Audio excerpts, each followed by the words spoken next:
고백합니다. 전능하사 천지를 만드신 하나님 아버지를 내가 믿사오며 그 외아들 우리 주 예수 그리스도를 믿사오니 이는 성령으로 잉태하사 동정녀 마리아에게 나시고 본디오 빌라도에게 고난을 받으사 십자가에 못 박혀 죽으시고 장사한 지 사흘 만에 죽은 자 가운데서 다시 살아나시며 하늘에 오르사 전능하신 하나님 우편에 앉아 계시다가 저리로서 산자와 죽은 자를 심판하러 오시리라. 성령을 믿사오며 거룩한 공회와 성도가 서로 교동하는 것과 죄를 사하여 주신 것과 몸이 다시 사는 것과 영원히 사는 것을 믿사옵나이다. 아멘. 찬송가 235장 찬송 드리겠습니다. 보아라 즐거운 우리 집 밝고도 거룩한 천국에 거룩한 백성들 거기서 영원히 영광에 살겠네. 거기서 기쁘고 즐거운 집에서 거기서 영원히 영광에 살겠네. 앞서간 우리 친구들 광명한 그 집에 올라가 거룩한 주님의 보좌 찬미로 영원히 즐기네. 거기서 기쁘고 즐거운 집에서 거기서 찬미로 영원히 즐기네. 우리를 구하신 주님도 거룩한 그 집에 계시니 우리도 이 세상 떠날 때 주님과 영원히 살겠네. 거기서 기쁘고 즐거운 집에서 거기서 주님과 영원히 살겠네. 우리의 일생이 끝나며 영원히 즐거운 곳에서 거룩한 아버지 모시고 기쁘고 즐겁게 살겠네. 거기서 기쁘고 즐거운 집에서 거기서 기쁘고 즐겁게 살겠네.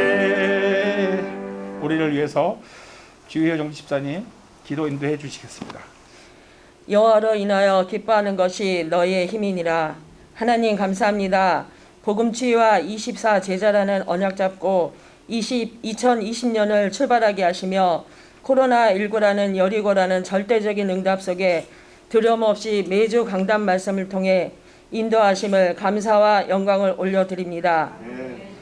세상 속에서 규별되어 생명 얻은 우리가 생명 살리라고 미리 보고 미리 갖고 미리 준비하는 하나님의 절대 계획 속에서 여호와로 인하여 기뻐하는 능력 주심을 감사드립니다.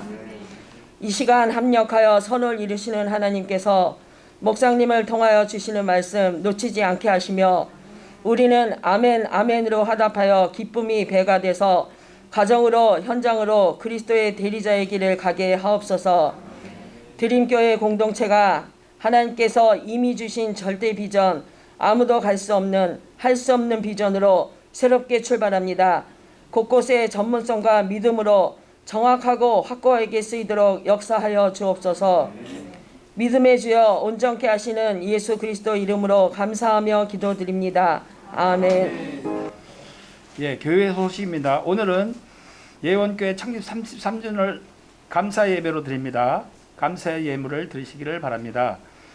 예배는 온라인으로 드리고 모든 모임은 없습니다. 유튜브 영상을 시청하면서 은혜와 훈련의 시간 되시고 교회와 교역자 성도들을 생각하면서 계속해서 중보 기도를 부탁합니다. 주보 전달과 문자, 톡으로 그다음에 온라인 전도자 축복 누리시기를 소원합니다. 정원주 담임 목사님 저서 염려 아웃 출간이 발견되었습니다. 위로와 치유의 메시지로 전도 현장에 사용하시기를 바랍니다. 이 시간 은혜 받고 승리할 하나님의 말씀입니다. 이사야서 60장 22절 말씀입니다. 이사야서 60장 22절 그 작은 자가 천명을 이루겠고 그 약한 자가 강국을 이룰 것이라. 때가 되면 나 여호와가 속히 이루리라. 아멘. 다 함께 신앙을 고백하십니다. 주는 그리스도시요 살아계신 하나님의 아들이십니다. 아멘. 우리 옆에 분을 축복합니다. 승리하셨습니다. 한 번 더 축복합니다. 예원교회 33주년 축복합니다. 절대 언약 미리 누리는 교회라는 제목으로 말씀을 전합니다. 우리가 계속해서 절대 시스템 쭉 이렇게 여정 걸어가고 있습니다. 절대 주권을 우리가 먼저 보게 됐죠. 절대 주권이 무엇이냐 한마디로 노래 가사에 이런 가사가 있어요. 유행가 가사에 이것저것 아무것도 가진 게 없네. 가진 게 없고 너무 부족하고 이런 nothing 현장이라는 거죠. 아무것도 없는 현장을 풍성한 everything 현장으로 바꾸는 것. 이것이 절대 주권이다. 즉 내가 전능하신 만군의 여호와 하나님을 인정하는 순간 내가 그렇게 없고 안 되고 부족했던 그것이 이제는 되어지기 시작한다. 그래서 인정하는 순간 삶의 지각 변동이 일어난다는 거죠. 이걸 보고 절대 주권이다. 그래서 하나님이 원하시는 나를 통하여서 이제 나를 발견하려고 가르쳤죠.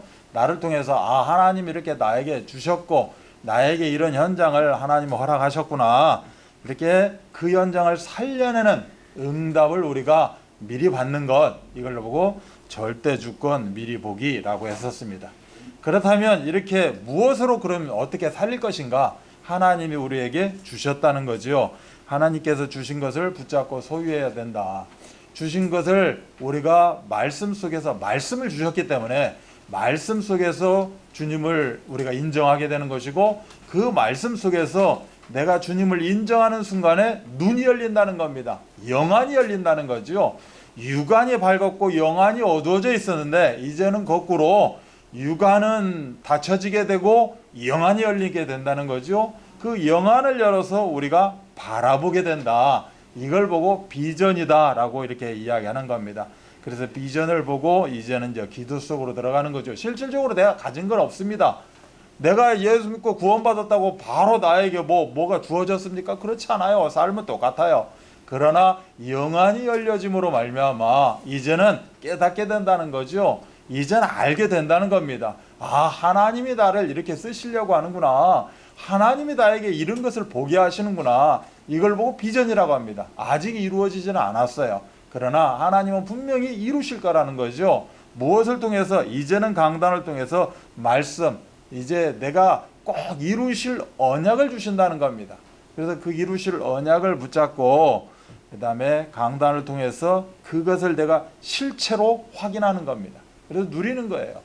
우리가 매주 이렇게 말씀을 받고 예배를 통해서 언약을 주셔요. 그럼 이 언약이 이루어졌느냐? 결코 그렇지 않죠. 그런데 이미 절대 주권과 절대 계획을 통해서 이제 앞으로 주실 언약은 분명히 이루실 거라는 거예요. 내가 힘써서 애써서 이루는 게 아니라니까. 나는 단지 도구로 쓰임 받는 것 뿐이죠. 그래서 매주 강단 언약 속에서 하나님이 원하시는 내 신분과 권세를 발견하고 붙잡는 거죠.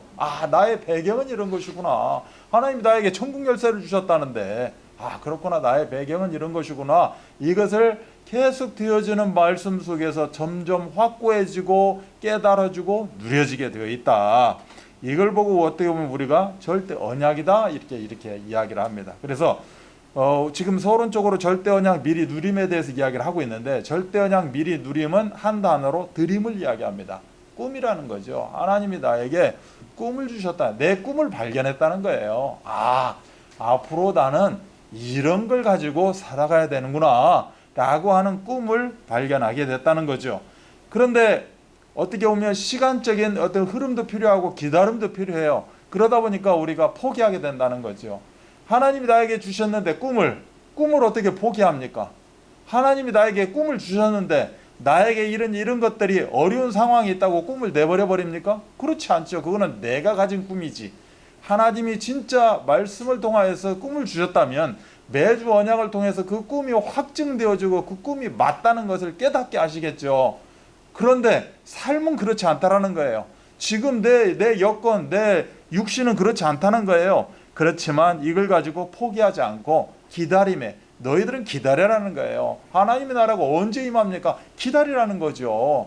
하나님의 그 때에 맞춰서 이루실 것이다. 그래서 이것을 우리가 아직 이루어지지는 않았지만 포기하지 않고 기다리는 과정 속에서 절대 언약, 내 꿈을 보게 되는 겁니다. 누리게 되는 거예요. 그래서 모든 것이 꿈을 이루는 시간표입니다. 내가 지금 예를 들어서 요셉 같은 경우에 감옥에 있고 그 노예로 팔려가고 이런 악조건 상황 다 꿈을 이루는 시간표라는 거죠. 왜? 하나님이 나에게 언약을 통해서 꿈을 주셨기 때문에. 내가 지금 감옥에 갔다고 에이 이 꿈 아니야, 이 꿈 포기해. 그러면 하나님의 꿈, 드림이 온전한 드림, 절대 언약 드림이 아니겠죠. 그래서 바울도 마찬가지입니다. 오히려 바울은 자기가 감옥에 갔어요. 이게 복음의 진보를 이루는 시간표라고 이야기합니다. 왜 그렇습니까? 바울은 자기를 통해서 이루실 그 꿈을 늘 가지고 확인했다는 거죠. 그래서 나의 병든 것이 오히려 하나님의 은혜다. 그래서 지금 상황이 갑자기 어려졌다고 해서 꿈이 날아가 버린 것 같은 그런 것이 아니라는 거죠. 모든 것은 꿈을 이루는 과정이요, 꿈을 이루는 시간표다. 우리에게도 지금 상황이 살다 보면 이런 일 저런 일 별일 다 생기겠죠. 이게 뭐예요? 꿈을 이루는 시간표예요. 과정이고 여정이다. 이렇게 생각하면 굉장히 행복합니다. 오히려 감사가 나올 수밖에 없겠죠. 그리고 모든 일이 꿈으로 연결되는 시간표예요. 똑같은 이야기일 수 있습니다. 모든 것이 꿈을 이루는 시간표요, 모든 일이 꿈으로 연결되는 시간표다. 내가 지금 하는 모든 일, 상황, 내가 누구를 만나고 어떻게 하고 오늘 어떻게 살아가는, 이거는 하나님 뜻대로 이야기하자면 꿈을 이루어가는 시간표예요. 그러니 감사할 수밖에 없는 거 아니겠습니까? 설령 내가 오늘 어떻게 보면 예를 들어 하다가 사고가 나기도 할 수가 있고 이거지만, 아이 내가 재수 없어서 사고 난 거야, 이게 아니고 이 사고조차도 꿈을 이루어가는 시간표다. 이것이 바로 절대 주권을 인정하고 하나님이 주신 비전을 바라보고 가는 사람들이다. 이게 바로 그리스도인이요, 이게 하나님의 자녀다. 그래서 꿈 따로 뭐 따로 이렇게 돌아서는 안 되는 거죠. 내가 지금 하고 있는 일, 내가 청소부를 하건 뭐를 하건 이것도 다 꿈과 관계가 있고 꿈을 이루어가는 그런 여정인 것이다. 그래서 요셉이 궁극적으로 총리가 되었을 때 자기 마음대로 뭔가를 할 수 있었겠죠. 그러나 이 총리가 되어진 것이 궁극적으로 37장, 창세기 37장에 이미 하나님이 꿈으로 주권도 허락하셨고 비전도 보여주셨다는 거 아니겠습니까? 그래서 37장을 실질적으로 이루어내는 그러한 총리로서의 역할을 감당했다. 그래서 궁극적인 세계 복음화의 주역으로 쓰임 받았던 겁니다. 자, 그러면 이 꿈이 나에게 이게 매일매일 관계가 있어야 되기 위해서는 우리가 뭐를 해야 되느냐? 이때 나오는 말이 24 컨텐츠라는 말입니다. 즉 무엇이냐? 24의 내용이 있어야 된다는 거예요. 나에게 분명히 비전도 주고 꿈도 주셨는데 이 꿈이 허황한 꿈, 헛된 꿈이 되지 않기 위해서는 꿈 따로, 일 따로, 사업 따로 되지 않기 위해서는 뭐가 있어야 된다? 24, 뭔가 내용이 있어야 된다는 거예요. 그럼 24 내가 복음이 돼야 된다는 얘긴데, 그러면 나는 24 복음 한다고 해서 24 복음이 되어지는 게 아니고 24 복음이 되기 위해서는 뭔가가 있어야 된다는 거죠. 내용. 이걸 보고 우리가 요새 말로 컨텐츠 이렇게 이야기를 합니다. 그래서 24 콘텐츠가 다른 게 아니라 24시 내용이 있어야 된다. 그럼 내용이 뭐예요? 우리는 사모늘이 내용 아니겠습니까? 말씀 기도 전도 우리에게 주셨어요. 그리고 매일 기도 수첩 보고 기도 수첩 나누고 또 여기다 영상까지 하나 더 첨가해서 이것도 옛날 복음 메시지, 취임 메시지, 놓쳤던 메시지 보세요 하는 이유가 24 콘텐츠가 되기 위해서, 복음 콘텐츠를 내가 갖기 위해서 계속되어지는 이런 과정 여정 속에서 내 꿈은 변치 않고 내 꿈은 계속해서 하나님이 이루어가는 과정 속으로 간다. 이것을 지금 이야기하는 거죠. 그래서 드림, 이제는 드림, 남들이 이야기하는 꿈 이런 정도가 아니라 절대 드림. 절대 드림이 뭐냐? 세상 사람들이 말하는 이런 것 저런 것이 나를 움직이는 게 아닙니다. 코로나가 이래서 코로나를 나를 이렇게 만들고 되지면 이게 어려워지고 아니면 코로나 때문에 내가 더 대박이 나고 이런 게 아니라 정말로 강단을 통해서 주시는 그 언약의 꿈이 이게 그대로 꿈으로 있는 것이 아니라 나의 어떻게 보면 몸부림, 오늘 내가 말씀도 한번 묵상해보고 또 먹어보고 또 말씀 잡고 기도도 해보고 전도 그래 내가 가만히 있는 거 그냥 한번 이야기해보고 톡으로 한번 날려보고 문자도 한번 해보고 이러한 과정을 통하여서 꿈이 이루어지게 만들어진다는 거죠. 그래서 꿈은 내가 이루는 것이 아니라 꿈은 이루어진다는 거예요. 그 말이 맞아요. 우리 2002 월드컵에 꿈은 이루어진다. 이 말이 맞습니다. 내가 이루는 것이 아니라 꿈은 하나님이 이루신다는 거죠. 아멘. 나는 그저 이렇게 했을 뿐인데 이 꿈을 놓지 않고 갖고 이거 했을 뿐인데 꿈은 이루어지게 되었다. 그래서 하나님이 주셨기 때문에 하나님이 이루신다는 거죠. 꿈은 내가 붙잡은 것이 아니라 뭐 한여름밤의 어떤 꿈이 아니라 하나님이 주권과 계획을 통해서 주신 꿈, 하나님의 강단을 통해서 이루시게 되어 있다. 그래서 나는 당연한 거 하면 되는 거고 나는 꼭 필요한 거 하면 되는 것이다. 그래서 절대적인 게 뭐예요? 강단에서 주시는 거 내가 그냥 따라갔다. 그래서 늘 당연하고 필연하고 그런 절대적인 게 했을 뿐이다. 이걸 통해서 하나님은 나의 꿈을 기필코 이루고야만은 그런 응답을 우리가 누리게 될 것입니다. 아멘. 이 절대 언약 미리 누리는 우리 개개인 우리의 사역 되시기 바랍니다. 첫 번째는 우리 예원 33주년에 주신 메시지입니다. 반석 위에 세운 교회. 이것이 첫 번째입니다. 자, 반석 위에 세운 교회를 다른 말로 이야기하면 교회의 본질을 실현하는 교회입니다. 반석 위에 세운 교회를 교회의 본질을 실현하는 교회. 자, 교회의 본질이 뭐냐? 예수가 그리스도예요. 교회의 본질은. 그래서 예수가 그리스도 이 복음 가지고 전도와 선교, 즉 237 나라 복음화에 올인하는 것. 이것이 바로 반석 위에 세운 교회, 교회의 본질을 실현하는 교회다라는 의미입니다. 자, 반석 위에 세운 교회를 통하여서 우리에게 잡을 언약 두 가지를 주셨습니다. 그게 첫째가 교회의 플랫폼이에요.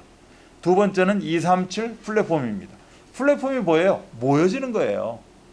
플랫폼은 어떻게 보면 우리가 몸이 아프면 병원에 가잖아요. 이 병원이 플랫폼이 될 수 있죠. 내가 어딜 가요? 그런 어떤 버스나 이런 기차나 이런 플랫폼이 있잖아요. 거쳐서 모여가고 여기서 힘을 얻고 나가고 이런 모이는 의미의 것이 플랫폼이에요. 그래서 교회 플랫폼은 다른 말로 이야기하면 모이는 교회의 역할입니다. 자, 그러면 교회 플랫폼의 핵심은 뭐냐? 영적 본질을 제대로 붙잡는 거예요. 그럼 영적 본질이 뭐죠? 십자가와 부활입니다. 십자가와 부활을 제대로 잡는 것, 이게 교회의 역할이에요. 이게 교회 플랫폼이라는 거죠. 그래서 교회 플랫폼을 한 단어로 이야기하면 반석이 되는 겁니다. 그리고 교회 플랫폼 다 어려워요. 말이. 그래서 교회 플랫폼을 다른 말로 이야기하면 아까 모이는 교회 역할이라고 했고, 왜? 모이는 교회를 통해서 내가 교회의 본질을 깨달아간다는 거죠. 알아간다는 겁니다. 알아야 뭔가를 알 수 있으니까. 그래서 모이는 교회 역할인데 교회의 플랫폼 다른 말로 이야기하면 교회의 본질을 이야기하는 거야.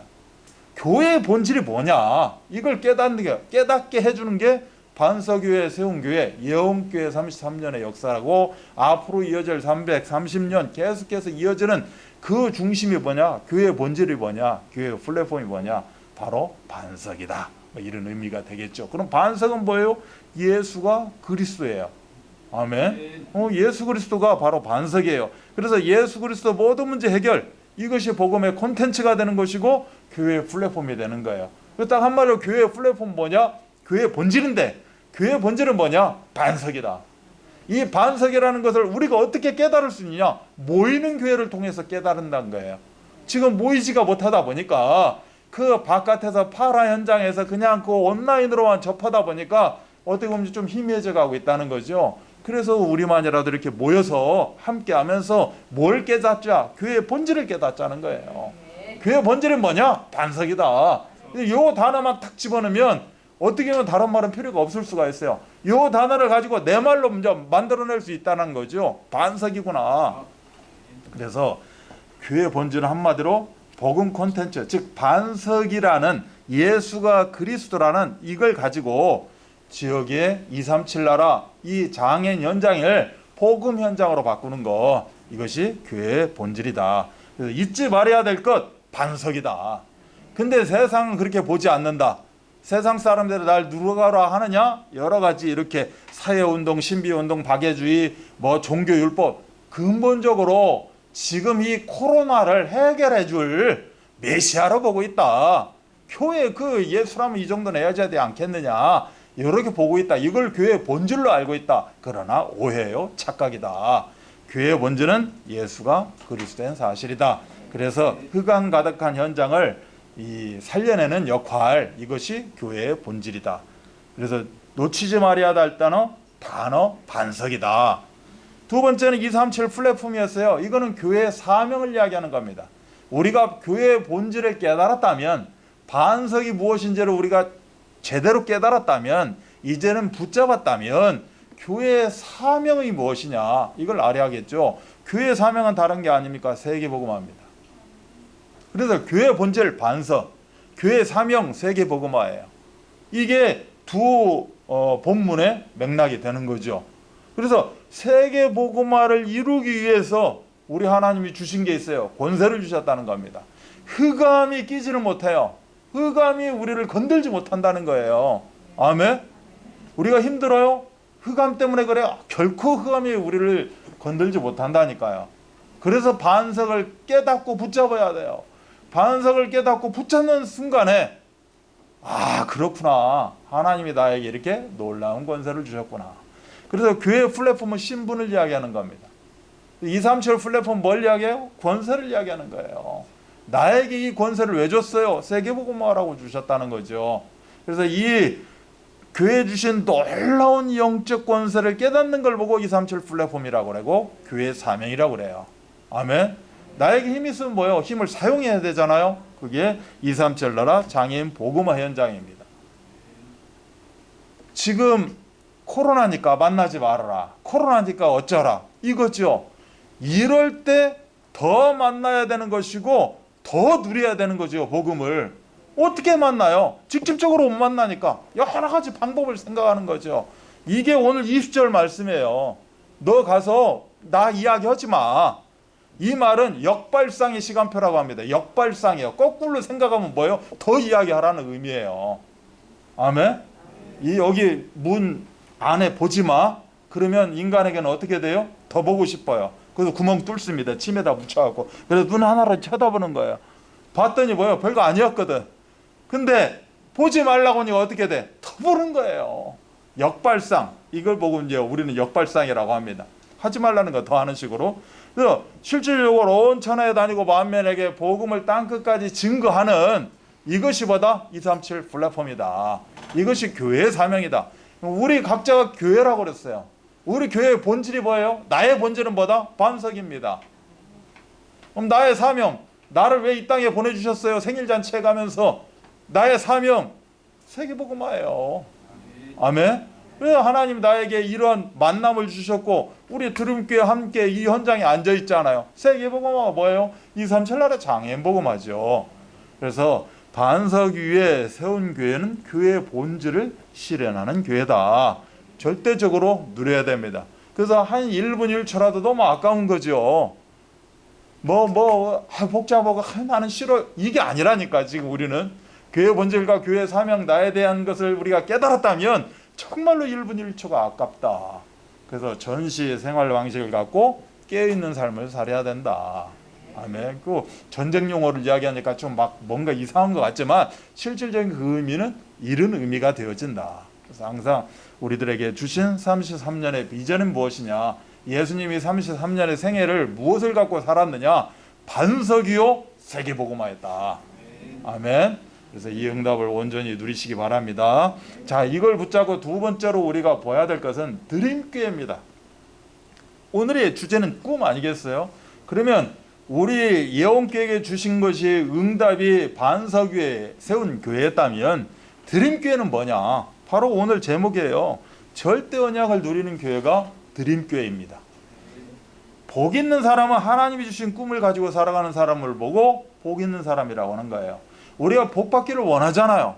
어떻게 하면 복 받습니까? 하나님이 주신 꿈을 가지고 살아가면 복은 주시게 되어 있다. 그래서 그 꿈을 가슴에 품고 그 꿈을 성취하기 위해서 어떻게 보면 헌신도 할 수 있고, 어떻게 하면 그 대가를 지불할 수 있죠.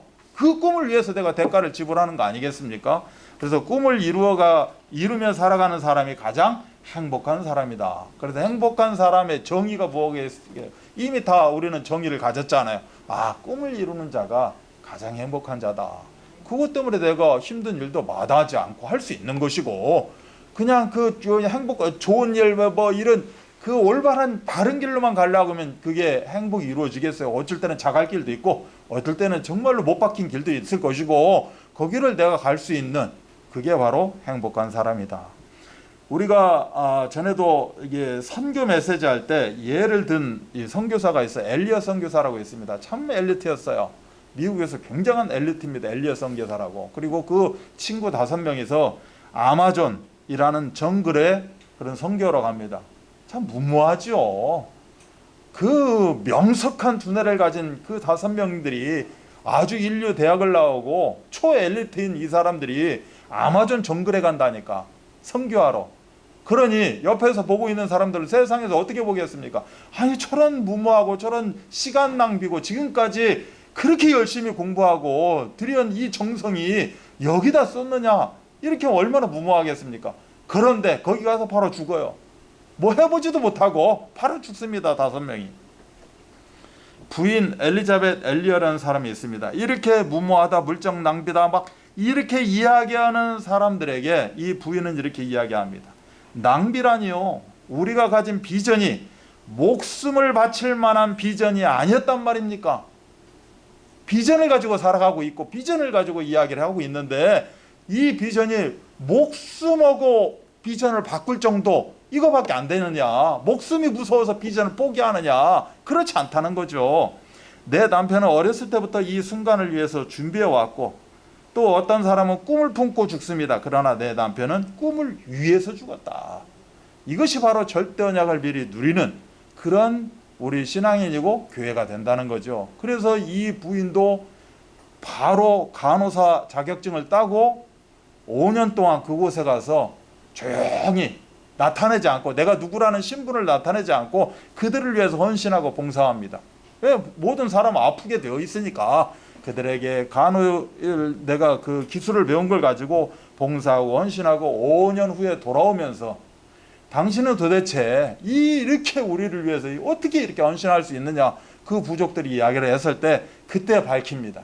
나는 이런 사람이었고 내 남편은 이랬고 당신네들이 내 남편을 죽였고, 실질적으로 그 죽인 사람이 궁극적으로는 목사가 되고, 이렇게 그 현장이 바뀌어버리는, 완벽하게 180도 바뀌어버린 그러한 모습을 보게 됩니다. 그래서 이 엘리엇 죽었던 사람의 일기장에 보면 영원한 것을 얻기 위해 영원하지 않은 것을 버리는 일은 결코 어리석은 선택이 아니라는 거죠. 그래서 우리는 영혼을 위해서 살아가는 존재들입니다. 영혼을 위해서 살아가는데 내가 이것쯤이야 내려놓을 수 있고 버릴 수 있는 그런 담대함이 우리에게 있어야 될 줄 믿습니다. 그래서 그리스도인이라면 절대 언약의 꿈이 있어야 되고, 또 그 꿈이 있다면 교회가 교회 되게 하는 그런 꿈도 있어야 진정한 이 시대의 그리스도인이다 라고 말할 수 있는 겁니다. 자, 이걸 근거로 우리 드림교회 정체성을 한번 보게 되면 사도행전 20장 28절에 여러분은 자기를 위하여 또는 온 양떼를 위하여 삼가라. 성령이 그들 가운데 여러분을 감독자로 삼고 하나님이 자기 피로 사신 교회를 보살피게 하셨느니라. 어떻게 보면 우리 이게 드림교회 역할이고 우리의 꿈이요, 우리의 비전이요, 우리의 성취해야 될 하나님의 언약인 줄 믿습니다. 그래서 드림교회의 주인은 누구다? 예수님이시라는 겁니다. 그리고 또한 하나님께서 그리스도의 피로 사신 교회가 바로 우리 드림교회다. 죄인을 구원하고 하나님의 나라를 세워서 궁극적으로 237 나라 장애인 현장에 은혜와 축복을 주시게 되어 있다. 그러므로 이 땅에 비교할 수 없는 가장 존귀한 곳이 어디입니까? 드림교회라는 거죠. 이 드림교회 플랫폼이 가장 존귀한 것입니다. 그렇다면 가장 존귀한 사람이 누구입니까? 나예요, 나.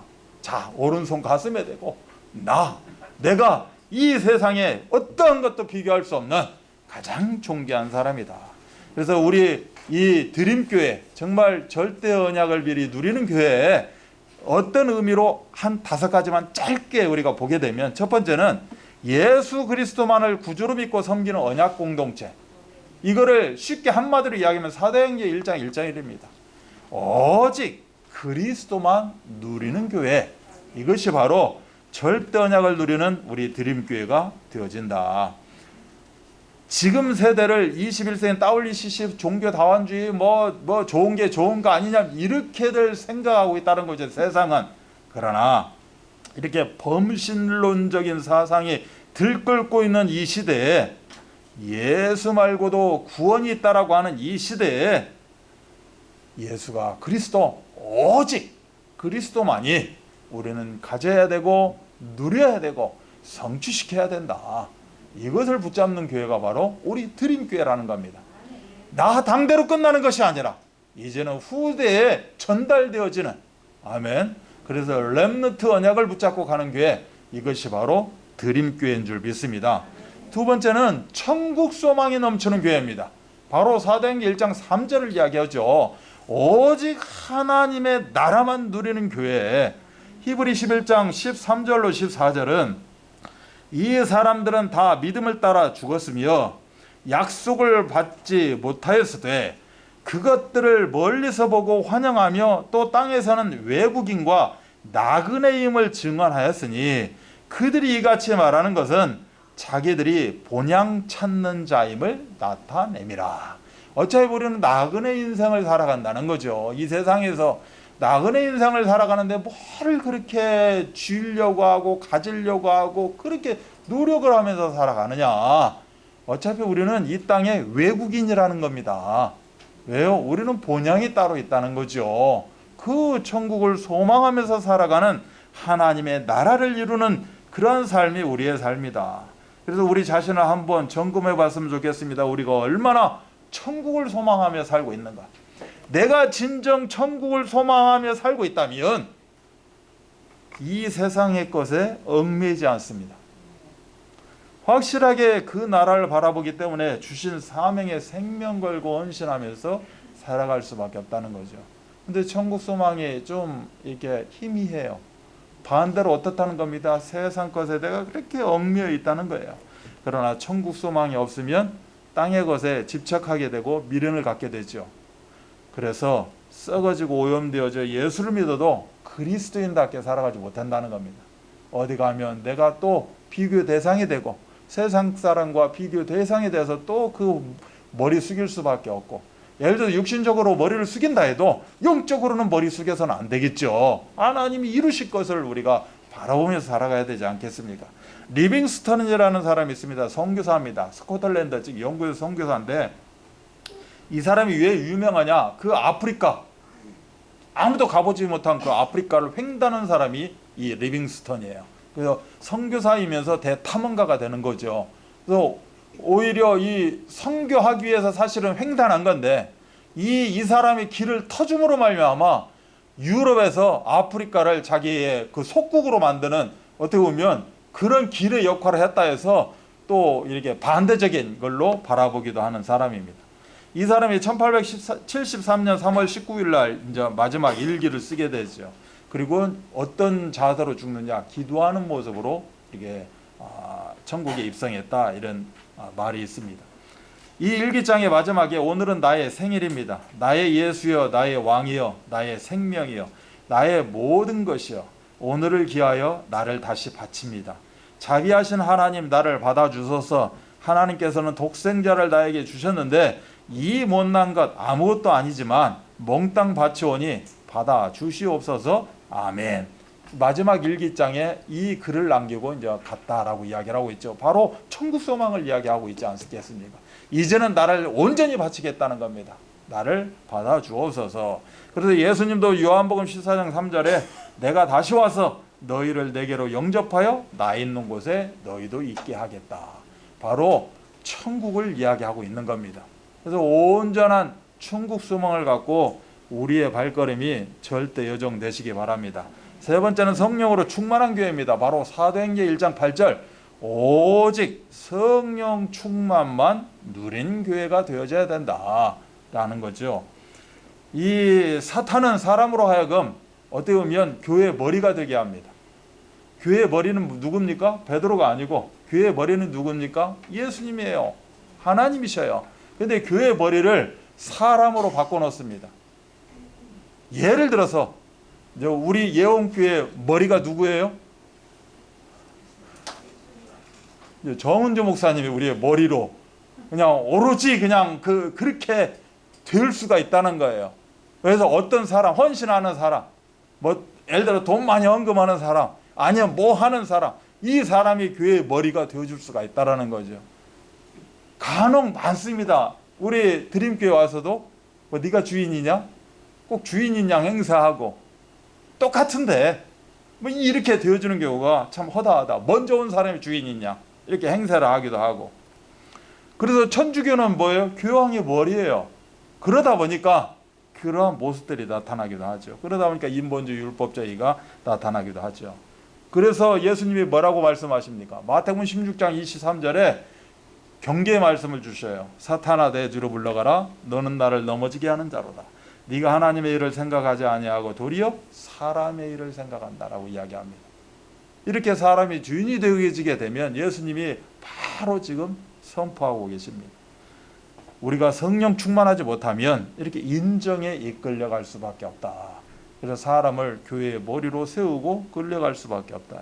그래서 잘못하면 하나님의 뜻은 우리가 막아져 버리는 것이고 그 왕의 이 간신배들에게 백성들의 그 귀가 막아지듯이 귀는 막아버리고 그래서 자꾸 사람의 소리만 듣게 되어 있다. 하나님의 역사는 멈추게 되고 교회도 진정한 교회 공동체가 아니라 일개 집단, 세상에서 이야기하는 모임 그런 집단으로 전락하게 되어 있다는 거죠. 우리가 무엇만 해야 됩니까? 오직 성령 충만만 해야 된다. 이걸 절대 놓치지 마시기 바랍니다. 그 다음에 네 번째는 세상을 변화시키는 교회예요. 오직 전도만 누리는 교회입니다. 사도행전 16장 31절 뭡니까? 오직 예수 그리스도를 통해서 우리가 구원받고 나를 통해서 우리 가문이 구원받고 나를 통해서 이 시대가 구원을 받는다. 아멘. 그래서 세상을 변화시키는 힘은 뭐예요? 오직 그리스도밖에 없다라는 거죠. 우리가 세상 문화 이야기할 때 사도행전 13장, 16장, 19장을 이야기합니다. 세상이 뭘로 붙잡고 있어요? 무속으로, 점술로, 우상으로 붙잡고 있는 이 세상을 예수가 그리스도 단순한 이 복음 하나 붙잡고 이 세상이 변화되어지는 그런 응답을 보게 됩니다. 다섯 번째는 궁극적으로 구원받는 수가 날마다 더해지는, 그래서 사도행전 2장 44절로 47절에 오직 구원만 누리는 교회입니다. 47절에 보면 주께서 구원받는 사람을 날마다 더하게 하셨다는 거예요. 그런데 44절부터 46절까지는 무엇이냐? 우리들의 헌신으로 이렇게 되어졌다는 겁니다. 아멘. 반석 대신 그리스도를 붙잡은 자를 통하여서 이렇게 날마다 구원받는 사람을 더하게 하셨다. 이 응답을 우리 드림교회가, 드림교회 사역자들이 다 누리는 줄 믿습니다. 갈보리 채플교회라는 척 스미스 목사가 있었습니다. 영적 대각성 운동을 했던 사람이에요. 미국에서. 이 영적 대각성 운동을 하다 보니까 누구나 다 받아들이는 이렇게 공동체를 내세우다 보니까 이때 당시에 히피족들, 완전히 막 담배 피고 막 완전히 껄렁껄렁한 히피족들이 이제 다 들어오기 시작했던 거죠. 그러니 교회가 얼마나 거룩하고 아름답고 멋있습니까? 교회에다 양탄자를 쫙 깔아놨을 거 아닙니까? 그 양탄자가 담뱃가루로 바뀌고 양탄자가 흙가루로 바뀌고 막 하니까 기존에 있던 성도들이 좋아하겠습니까? 왜 저런 인간들을 받아들이고 우리 같은 교회가 이러느냐라고 이제 막 했겠죠. 그러나 이 목사는 우리 교회의 존재 목적이 무엇이냐? 이 모든 자들과 함께하는 것이 우리 교회의 존재 목적이다. 그래서 실질적으로 히피들이 각성하고 거듭나고 새 사람이 되어지고 진짜 영적 대각성 운동이 일어났다는 사실이죠. 총이 없어지고 이제는 살인이 없어지고 그렇게 바뀌어가는, 그래서 날마다 그 나라를 바라보고 달려가는 그 공동체가 바로 우리 드림 공동체다. 그래서 영적 그러한 언약이 정말 누려지고 영적 언약, 절대 언약이 깨달아지고 체험되어지는, 이것이 꿈이 되어지는, 그래서 나에게 꿈으로 붙잡혀지기만 하면 됩니다. 왜? 꿈은 하나님이 이루실 것이기 때문에. 그래서 이루실 수 있도록 내가 발판을 만들어 드리는 거지요. 그걸 보고 우리는 사모늘 매일매일 기도로 말씀으로 전도로 이렇게 꿈이 이루어질 수 있도록 발판을 깔아가는 우리의 그러한 절대 여장 되시기를 주 예수 그리스도 이름 받들어 축복합니다. 결론입니다. 요새 한 철학자 이름이 계속 이 세상을 막 지배하고 있습니다. 바로 테스형입니다. 소크라테스. 아주 그냥 난립니다. 유튜브에서도 날리고 이 사람 저 사람 테스형 합니다. 이 소크라테스는 독배를 마시고 죽었습니다. 사약을 먹고 죽은 거죠. 왜 죽었느냐? 그때 당시에 국가가 정한 신을 부정했다는 거예요. 그리고 젊은이들을 막 다른 길로 인도하겠다는 겁니다. 이 두 가지 제목이에요. 이 자기 나름대로 철학자들은 자기 나름대로 어떤 사상이 있지 않겠어요. 이게 그때 당시에 어떤 그런 배경을 무시하고 자기가 이야기하고 내세우는 것만 계속 주장했다는 거죠. 그래서 그걸로 많은 청년들이 따라갔다. 그래서 궁극적으로는 이렇게 그 사람을 싫어하는 그 배척하는 사람들에 의해서 사형 선고를 받게 됩니다. 제자들이 도망갈 수 있는 그 시간도 있었고 도망가라고 권유하죠. 그런데 절대 그렇지 않습니다. 그래서 나온 말이 이제 악법도 법이다. 실질적으로 이 사람이 그 말을 했다는 건 아니고 이런 류의 사상을 갖고 있었다는 거죠.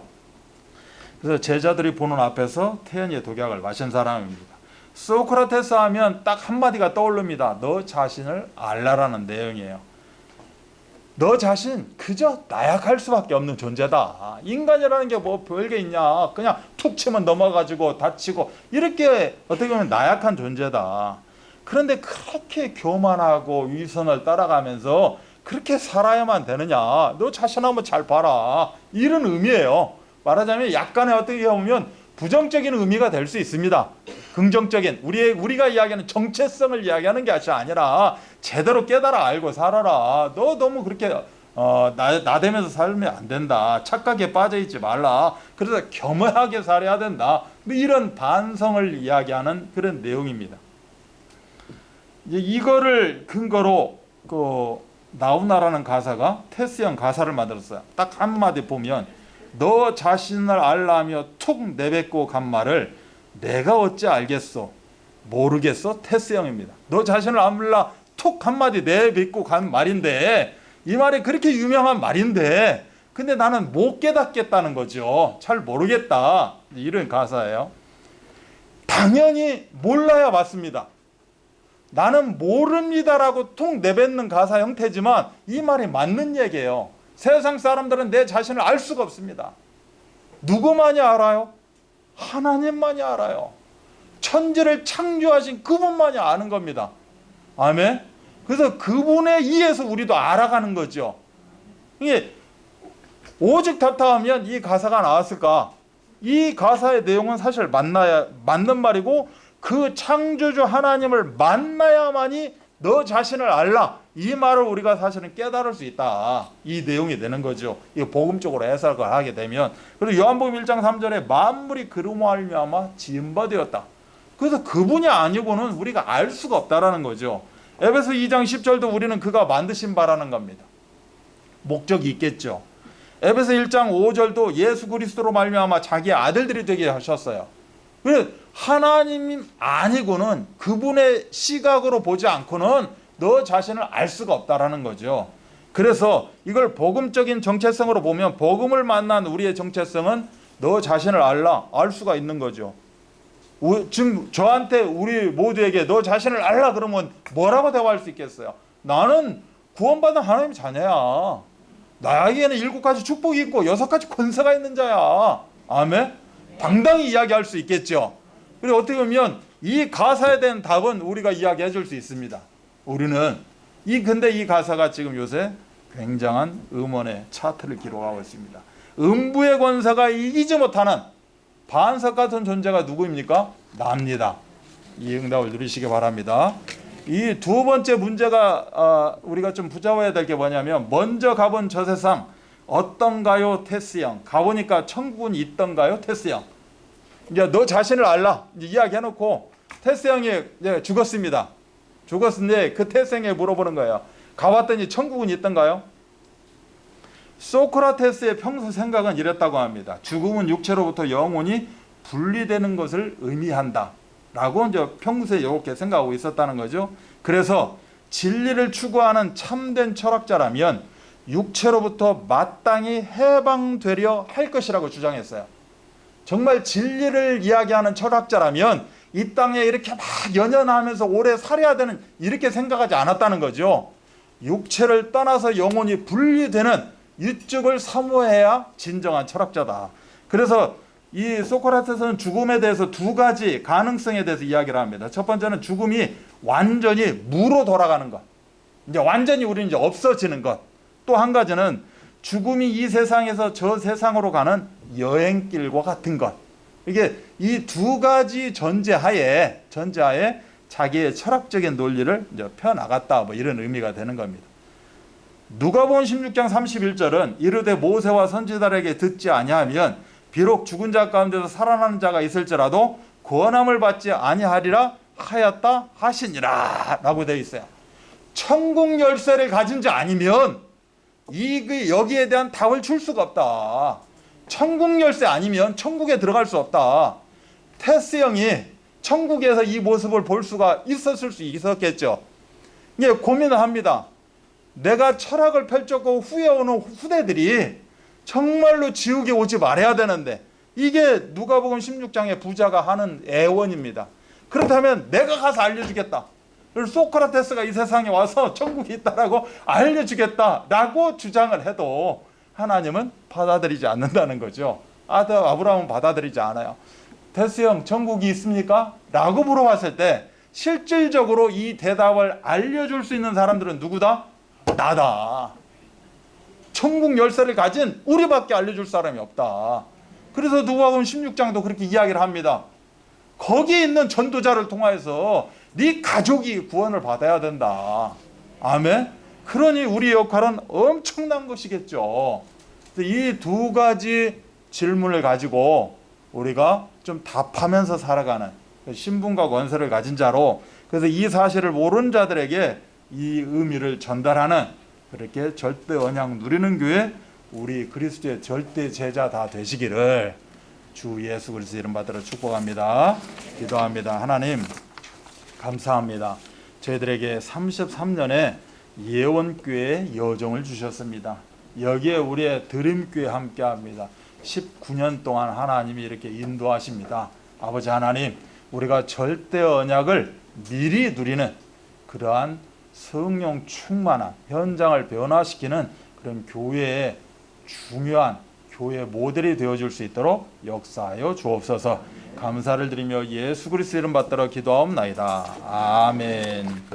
이 시간 우리 받은 말씀을 가지고 우리 찬양 헌금 찬양 드립니다. 546장입니다. 주님 약속하신 말씀 위에서 영원토록 주를 찬송하리라. 손 높여 주께 영광 돌리며 약속 믿고 굳게 서리라. 굳게 서리 영원하신 말씀 위에 굳게 굳게 서리 굳게 서리 그 말씀 위에 굳게 서리라 주님 약속하신 말씀 위에서 세상 염려 내게 없음할 때에 용감하게 힘써 싸워 이기며 약속 믿고 굳게 서리라 굳게 서리 영원하신 말씀 위에 굳게 서리 굳게 서리 그 말씀 위에 굳게 서리라 주님 약속하신 말씀 위에서 영원하신 주의 사랑인 있고 성령으로 힘써 싸워 이기며 약속 믿고 굳게 서리라 굳게 서리 영원하신 말씀 위에 굳게 서리 굳게 서리 그 말씀 위에 굳게 서리라 주님 약속하신 말씀 위에서 성령 인도하는 대로 행하며 주님 품에 항상 안식 얻으며 약속 믿고 굳게 서리라 굳게 서리 영원하신 말씀 위에 굳게 서리 굳게 서리 그 말씀 위에 굳게 서리라 아멘. 우리 이 시간 받은 말씀을 가지고 언약 기도하겠습니다. 절대 언약 미리 누리는 교회 우리 언약 기도 다 하겠습니다. 다 같이 기도합니다. 전능하신 하나님 참으로 감사합니다. 절대 언약 미리 누리는 교회로 아버지 하나님 오늘로 말씀을 주심을 감사합니다. 교회의 본질을 실현하는 하나님이 안석 위에 세우신 예수가 그리스도 되심을 알게 하시고 교회의 플랫폼 237 플랫폼을 우리 아버지여 237 나라 살리는 장애인 복음화에 아버지 하나님 그 플랫폼이 세워지게 역사하시니 감사합니다. 복음 콘텐츠를 플랫폼으로 흑암 문화를 복음 문화로 바꾸는 역할을 감당할 수 있도록 하나님 축복하여 주시옵소서. 언약 절대 언약 누리는 교회 우리 드림교회를 통해서 드림교회의 플랫폼이 구축되게 하시고 오직 예수 그리스도로 오직 하나님의 나라 오직 성령 충만 오직 전도 오직 구원의 방향을 맞추는 237 나라 장애인 복음화를 구축할 수 있도록 축복하시니 감사합니다. 하나님 아버지 코로나19를 통해서 전 세계가 아버지 하나님 아버지 이제 어려운 가운데 있지만은 하나님 우리 성도들을 지켜보아야 주시고 하나님 서로 만나서 예배 드릴 수 있도록 하나님이 국률을 베풀어 주시옵시고 치유하여 주시옵소서. 예수 그리스도 이름으로 기도하옵나이다. 아멘. 사랑의 아버지 하나님 참으로 감사합니다. 우리의 정체성을 다시 한번 확인했습니다. 우리는 단순히 이 세상 나그네 인생이지만 영원을 살아가는 존재라는 사실도 다시 한번 붙잡게 하시니 감사합니다. 하나님 자녀는 흑암이 건들 수가 없고 흑암이 탈 수가 없습니다. 천국 열쇠를 주셨기 때문에 우리의 기도 가운데 모든 것은 응답되어지게 되어 있습니다. 아버지 하나님 이 절대 언약을 붙잡고 이 절대 언약을 우리가 매일매일 누리면서 하나님이 이루실 시간표를 고대하며 실질적으로 237 나라 장애인 복음화의 귀한 작품을 만들어내는 그리스도의 절대 제자로 쓰임받게 하여 주옵소서. 오늘도 주신 것 구별해서 성별해서 하나님께 올려드립니다. 오병이어의 역사가 일어나는 예물이 되게 하셔서 237 나라 장애인 복음화에 우리 예원교회 본당 한 당과 1인 1 교회 응답을 누리는 귀하고 복된 예물이 되어지도록 역사하여 주옵소서. 드린 손길 그 드리고자 하는 그 중심을 하나님이 귀하게 보시고 하나님 천배 만배 응답을 누리게 하여 주옵소서. 모든 문제를 해결하신 우리 구주 예수 그리스도의 은혜와 하나님의 사랑하심과 성령 역사하심이 절대 언약 미리 누리는 교회 예언의 33년을 하나님이 여정 가운데 이끄시고 이제 앞으로 이어지는 모든 여정 속에서도 동일하게 세계복음화의 중요한 센터로 사용하게 하실 것을 믿고 다시 한번 기도로 영광 돌리기를 원합니다. 또한 우리 드림교회가 그 중심에 있게 하시니 감사합니다. 우리 성도들 그 위에 하나님의 역사가 이루어지는 복된 시간표 누리게 하여 주옵소서. 이 응답 속에 성령의 역사와 성령의 모든 내용이 함께하기를 주 예수 그리스도를 받들어 축원하노라. 아멘.